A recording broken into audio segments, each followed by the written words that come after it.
Champion mentality, beast of test and miraculous comeback. হ্যাঁ, আজকে আমরা মেনলি এই ভিডিওতে ঋষভ পান্তের এই দুর্দান্ত কামব্যাক নিয়ে কথা বলতে এসেছি। সো আমার একটা কথা খুব মনে পড়ে, ঋষভ পান্ত যখন কম্পিটিটিভ ক্রিকেটে ফেরার চেষ্টা করছিল তার অ্যাক্সিডেন্টের পরে, তখন আমাদের বেঙ্গলেই সৌরভ গাঙ্গুলির নেতৃত্বে ডিসি একটা প্র্যাকটিস ক্যাম্পের আয়োজন করেছিল আইপিএলের প্রিপারেশন শুরু করার জন্য।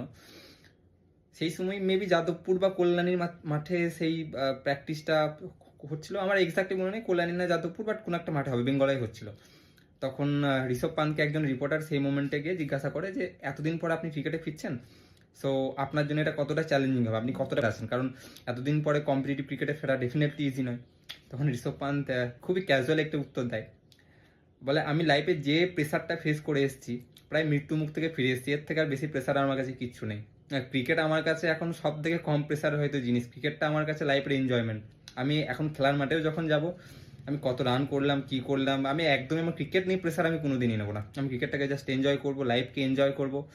অ্যান্ড ও ভাই, ও একদম সেই আইপিএলের প্রথম ম্যাচ থেকে যদি দেখো, তারপরে যদি টি-20 বিশ্বকাপেও যদি দেখো, ঠিক যেমন ঋষভ পান্ত যেখান থেকে ক্রিকেটটা ছেড়েছিল, সেই ফিয়ারলেস অ্যাপ্রোচ, কোনো চিন্তা নেই, কোনো টেনশন নেই, যাওয়া, দলের হয়ে কন্ট্রিবিউট করা, নিজের ন্যাচারাল গেম খেলা, যেমনটা বলেছিল ঠিক তেমন, পুরো যেন নিজের ক্রিকেটকে এনজয় করছে। অ্যান্ড ঋষভ পান্তের ফিটনেস ভাই খুবই একটা আন্ডাররেটেড টপিক। মানে ছেলেটা 1.5 বছর লিটারালি মানে খেলার মাঠেই ছিল না।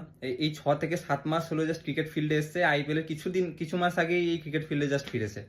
সেখান থেকে আইপিএলের প্রথম ম্যাচে যদি দেখো ঋষভ পান্তের অনেকটা ফিটনেস ইস্যুতে ভুগছিল, running between the wicket problem হচ্ছিল। তারপর টি-20 বিশ্বকাপ আসে, সেখানেও একটুখানি ফিটনেসের ইস্যু ছিল, আমরা দেখেছি। কিন্তু ছেলেটা খুব হার্ড ওয়ার্ক। আমরা কোনোদিন শুনিনি যে ঋষভ পান্ত জিমে খুব বেশি কাজ করছে, হয়তো করে আমরা জানি না, বাট খুব শোনা যায় না, সেটা মিডিয়াতে সোশ্যাল মিডিয়াতেও দেখা যায় না। বাট লিটারেলি ছেলেটা, তুমি যে টেস্ট সিরিজের সঙ্গে ঋষভ পান্তের প্রথম আইপিএল ম্যাচে তুলনা করো, 1.5 বছর ক্রিকেটে গ্যাপ থাকার পরে আনবিলিভেবল ফিটনেস। মানে আজ ইনিংসটা দেখো, রানিং বিটুইন দ্য উইকেট বলো, খেলা সবকিছু বলো, ফিটনেসের কোনো ইস্যুই ছিল না। ফুল মানে পুরো এই গরমে, চেন্নাইয়ের গরমে উইকেট কিপিং করার পর পুরো একদিন, তারপরে সেইভাবে সেঞ্চুরি করা সেকেন্ড ইনিংসে একদমই ইজি নয়। কতদিন পরে টেস্ট সিরিজ খেলছে তার কোনো ঠিক নেই। সিরিয়াসলি ঋষভ পান্তের এই ফিটনেসটা খুব আন্ডাররেটেড একটা টপিক, যেটা নিয়ে আমরা তেমন ডিসকাস করি না। ঋষভ পান্তের ফিটনেস নিয়ে দারুণ কাজ করেছে ক্রিকেট থেকে এতদিন গ্যাপ থাকার পরেও। সো ঋষভ পান্তের ফিটনেসকেও হ্যাটস অফ, কমিটমেন্টকেও হ্যাটস অফ, অ্যান্ড আলাদাই মেন্টালিটি ছেলেটার, মানে বিস্ট যাকে বলে। অ্যান্ড টেস্ট ফর্ম্যাট ভাই ঋষভ পান্তের ফর্ম্যাট। টি-20 ওয়ানডেতে ঋষভ পান্ত যতই স্ট্রাগল করুক, যতই প্রবলেম হোক, যতই রান না পাক, টেস্ট ক্রিকেটটা আসলে ঋষভ পান্তের রূপ পুরো চেঞ্জ হয়ে যায়। আগেও আমরা দেখেছি যে ওয়ানডেতে স্ট্রাগল করেছি, টি-20 একটু আধটু স্ট্রাগল করেছে, কিন্তু টেস্ট ক্রিকেটে ফিল্ডে ঋষভ পান্ত যত বড় অপোনেন্ট আসুক, যত টাফ সিচুয়েশন আসুক, ঋষভ পান্ত রান করবে, দলকে বিপদ থেকে বার করবে, আর দলের হয়ে কন্ট্রিবিউট করবে। সিম্পল কথা, টেস্ট ক্রিকেট ঋষভ পান্তের ফর্ম্যাট। অন্য প্লেয়ারদের ক্ষেত্রে হয়তো ডিফারেন্ট হয়, যারা ওয়ানডে টি-20 ইজিলি রান করে, কারণ ধরো বলটাও ডিফারেন্ট বল থাকে, তারপরে তোমার পিচও একটুখানি ইজি হয় সেখানে। কিন্তু ঋষভ পান্ত পুরো উল্টো, এই সব থেকে টাফ ফর্মেট যেন ঋষভ পান্তের কাছে সব থেকে ইজি। খুব একটা ভালো নিউজ যে ঋষভ পান্ত টেস্টে একদম ফুল ফ্লোতে চলে এসছে আজকের ইনিংস থেকে, সেটা বুঝতে পেরেছে সবাই। সামনে খুবই ইম্পর্টেন্ট কতগুলো সিরিজ আছে, অস্ট্রেলিয়াতে বর্ডার গাভাস্কার ট্রফি আছে, নিউজিল্যান্ড আসছে, তাছাড়া ওয়ার্ল্ড টেস্ট চ্যাম্পিয়নশিপ তো আমাদের কাছে বড় একটা টপিক। আর আমার এটাও মনে হয় যে ঋষভ পান্ত আস্তে আস্তে টেস্টে যেভাবে রান করলো, ঋষভ পান্ত আমার মনে হচ্ছে এবার ফাইনালি ঋষভ পান্ত ওয়ানডে ফর্মেটটাকেও ক্র্যাক করতে চলেছে। খুব একটা ভালো নিউজ ঋষভ পান্তের ফেরা। আর আজকে যেভাবে খেললো ঋষভ পান্তের ফিটনেস নিয়ে, তারপরে ঋষভ পান্ত যে টেস্ট ক্রিকেটে ফিরতে রিদম লাগবে, এসব নিয়ে আমার আর কোনো সন্দেহ নেই। ঋষভ পান্ত একদম ফুল প্লেজে চলে এসছে। জাস্ট ঋষভ পান্ত বাস ব্যাঙ্গার, আবার সেই ফুল ব্যাঙ্গারগুলো আসতে চলছে বর্ডার গাভাস্কার ট্রফিতে। ঋষভ পান্তের উইকেটের পিছন থেকে স্লেজিং সবকিছুই দুর্দান্ত হতে চলে, দুর্দান্ত সিরিজ। পান্তের আমরা এই ইনিংসটার সাথে পান্তে যদি আমরা আগের বড় ইনিংসগুলো আমরা একটুখানি কম্পেয়ার করি, তাহলে দেখবো পান্তের এই ইনিংসটা অনেকটা কমপ্লিট ইনিংস আগের ইনিংসগুলোতে। এমন বলছি না যে আগের ইনিংসগুলো ভালো ছিল না ভাই। গাবাতে যে ইনিংস খেললো, তারপর ইংল্যান্ডের মাঠে যে ইনিংসটা খেলেছিল কেএল রাহুলের সাথে পার্টনারশিপ সেঞ্চুরি, ওই ইনিংসগুলোর সাথে আমি কম্পেয়ার করছি না, ওগুলো অনেক লেজেন্ডারি ইনিংস, আমি সেই হিসাবে বলছি না। বাট যদি আমরা ইনিংসটা প্রোগ্রেশন আমরা কম্পেয়ার করি, তাহলে দেখবো পান্তের ইনিংসের মধ্যে অনেক বেশি ম্যাচুরিটি আসছে। হ্যাঁ, তোমরা অবশ্য অনেকজন বলতে পারো যে আজকে হয়তো সাকিবের বলে একটা ক্যাচ মিস হয়েছে পান্তের, বাট সেটা ডিফারেন্ট টপিক। কারণ তখন দেখো টিম ডিক্লেয়ার করার জন্য দেখছিল, পান্ত সেঞ্চুরির জন্য দেখছিল না, ও জাস্ট নিজের ওয়ে আউট দেখছিল, অ্যাটাক করে তাড়াতাড়ি রান করার চেষ্টা করছিল, সো ওটা নয়। বাট আমরা যদি ইনিংস বিলটা দেখি, ইনিশিয়াল ফেজে ঋষভ পান্ত কিন্তু আগে ইনিংস এসে একটুখানি বলের ফিল নেওয়ার চেষ্টা করতো, মানে একটুখানি পোক করতো বলে, সামনাসামনি বল এলো। বাট এবার কিন্তু ঋষভ পান্ত পুরো ডিফারেন্ট ছিল।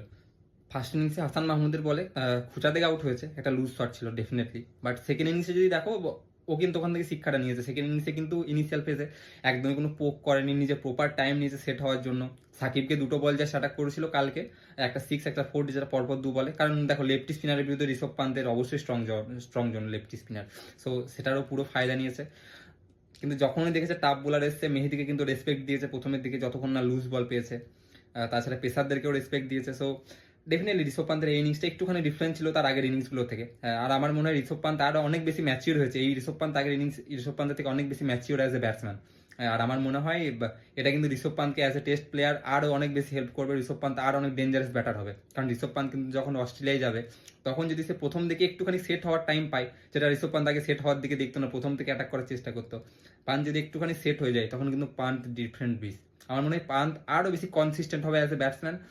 বর্ডার গাভাস্কার ট্রফিতে আমার মনে হচ্ছে ঋষভ পান্ত কিন্তু ইন্ডিয়ার টপ রান স্কোরার হতে পারে। একটা দুর্দান্ত একটা সিরিজ ঋষভ পান্তের জন্য অপেক্ষা করছে। আর আমি তো খুব এক্সাইটেড ভাই, পান্তকে অস্ট্রেলিয়ার মাঠে নেথান লায়নের বিরুদ্ধে দেখার জন্য আমি খুবই এক্সাইটেড। অ্যান্ড সত্যি হয়তো মিরাকেল বলে কিছু জিনিস হয়তো ওয়ার্ল্ডে আছে, কারণ এই বাংলাদেশের সঙ্গে ঋষভ পান্ত শেষ টেস্টে 93 করেছিল আজ থেকে 2 বছর আগে 2022 সালে সেই সিরিজে। 7 রানের জন্য মাত্র সেঞ্চুরি মিস হয়। হ্যাঁ, তারপরে এসে তো সেই প্রাণঘাতী অ্যাক্সিডেন্ট আমরা সবাই জানি। অ্যান্ড তারপরে প্রায় 2 বছর পর টেস্ট ক্রিকেটে কামব্যাক, অ্যান্ড কার বিরুদ্ধে? সেই বাংলাদেশের বিরুদ্ধে। অ্যান্ড ফিরেই আবার সেই সেকেন্ড ইনিংসেই আবার সেঞ্চুরি। ভাই ডেফিনেটলি মিরাকেল বলে কিছু জিনিস তো অবশ্যই হয়, নাহলে এতটা কোইন্সিডেন্ট কীভাবে হতে পারে? Same opponent, same second innings, and same আন্দাজে সেই ঋষভ পান্তের, টিপিক্যাল ঋষভ পান্তের ব্যাটিং। ডেফিনেটলি ভাই মিরাকেল বলে কিচ্ছু হয়। অ্যান্ড পান্তের পুরো লাইফটাই সেই মিরাকেল দিয়ে ভর্তি। সেই গাব্বাতে মিরাকেল হোক, বা ইংল্যান্ডে সেই কে এল রাহুলের সঙ্গে সেই সেকেন্ড ইনিংসে সেই পার্টনারশিপ হোক, ঋষভ পান্তের কেরিয়ারটাই মিরাকেলাস কেরিয়ার যাকে বলে। খুব ভালো লাগে ঋষভ পান্তকে কামব্যাক দেখে, খুব ভালো লাগে। স্পেশালি টেস্ট টিম ঋষভ পান্তকে ছাড়া কোনোদিনই কমপ্লিট নয়। সব থেকে পজিটিভ জিনিস যে আমাদের মানে প্রপার সব থেকে শক্তিশালী টেস্ট টিমটাকে হয়তো আমরা হয়তো আমরা এই সামনের এই বর্ডার গাভাস্কার ট্রফিতেই দেখতে পাবো। মোহাম্মদ শামি তো রঞ্জি ট্রফিতে ফিরছে, খুব তাড়াতাড়ি হয়তো ইন্ডিয়ান টিমেও আসবে, বর্ডার গাভাস্কার ট্রফিতে ডেফিনেটলি আসবে, হয়তো নিউজিল্যান্ডেরও হয়তো সেকেন্ড ফেজে মানে সেকেন্ড ম্যাচে হয়তো নিউজিল্যান্ড টেস্ট সিরিজে আমরা দেখতে পারি মোহাম্মদ শামিকে। সো মোহাম্মদ শামিও ফিরছে।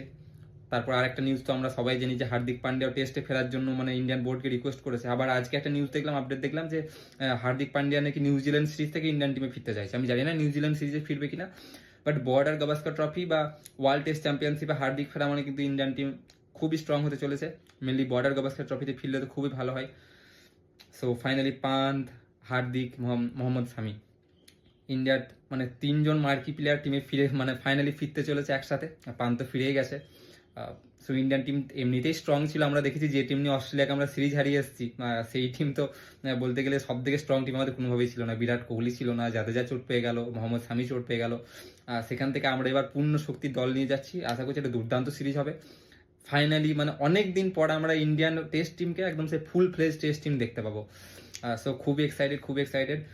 আশা করছি এবার world test championship border Gavaskar ট্রফিতে এবারও আমরা একটা মানে আবার সে হ্যাপি এক্সপিরিয়েন্স নিয়ে আমরা শেষ করবো। সো সেটাই যে ফাইনাল ঋষভ পান্তের কামব্যাক, খুব ভালো লাগলো ঋষভ পান্তকে ফিরতে গিয়ে। ঋষভ পান্তকে মানে টেস্ট টিমে না দেখলে যেন ইন্ডিয়ান টেস্ট টিমকে ঠিক কমপ্লিট মনে হয় না। ঋষভ পান্ত মানে এন্টারটেনমেন্ট।